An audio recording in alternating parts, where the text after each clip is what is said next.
Good morning, you all. I'm here this morning with our Bible passage for the week for September 9th, 2024. And we're in Mark chapter number 7, covering verses 1 through 9. I'm going to begin reading here at verse number 1 in Mark chapter number 7 from the King James Version of the Holy Bible.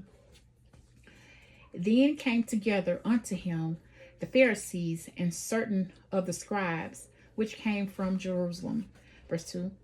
And when they saw some of his disciples eat bread with defiled, that is to say, unwashed hands, they found fault. Verse 3. For the Pharisees and all the Jews, except they wash their hands oft, eat not, holding the tradition of the elders. Verse 4.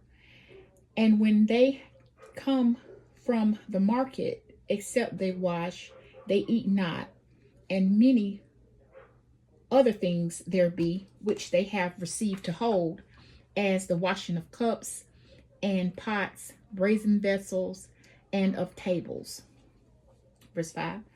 Then the Pharisees and scribes asked him, Why walk not thy disciples according to the tradition of the elders, but eat bread with unwashed hands? Verse 6.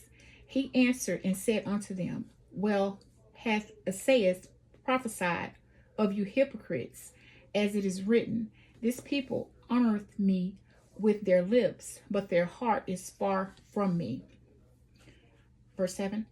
Howbeit in vain do they worship me, teaching for doctrines the commandments of men. Verse 8. For laying aside the commandment of God, ye hold the tradition of men, as the washing of pots and cups, and many other such like things ye do. Verse 9. And he said unto them, Full well ye reject the commandment of God, that ye may keep your own tradition. May the Lord add a blessing to the reading, hearing, and doing of his most holy word. So y'all, here in Mark chapter number 7, we learned that the Pharisees came to Jesus, the Pharisees and the scribes, and that word Pharisee means separated ones. And during this time, the Pharisees were the largest and most influential religious political party during the New Testament time period. So at that time, the religious party was political. It was intertwined, and the Pharisees were the most influential party of that day. And so the scribes, those were people who were trained in writing skills. So these are the who's who that's coming to Jesus, basically to try to, say something about what was going on. So there in verse number 2, they decided that they were gonna call him out on something. They were looking for an issue to begin with. So in verse 2, that's what they came up with, was they were going to say something about the hand washing, because they just wanted to have something to say. So when we get to verse 3, they bring up the tradition of the elders with the hand washing.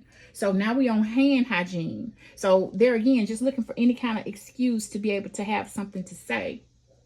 And this is Jesus, y'all, that they're coming against with this.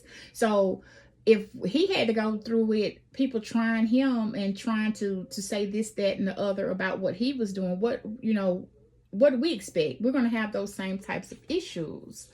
So there in verse number 4, they kicked it up a notch. They went to talking about the traditions of the hand washing and the dishwashing. So there again, they were really on it, just trying to have something to say. So we have to realize, y'all, that there's nothing new under the sun. The stuff that we're going through, the things that we're dealing with, whatever those things may be, there's nothing new. And we got to realize that we got to hold fast to our faith and continue to do what the Lord wants us doing, regardless of how people try to come to us with whatever they try to come to us with. So now we're at verse number 5. They were steadily going and asking about the unwashed hands. So hand hygiene, once again, just going and going and going. So Jesus did not let that deter him. He just kept listening, and he kept about God's business, and that's what we have to do. We have to continue to be about God's business, no matter how we're coming up against different adverse situations. We got to continue to do what the Lord wants us to be doing, y'all. So now we're looking at verse number 6.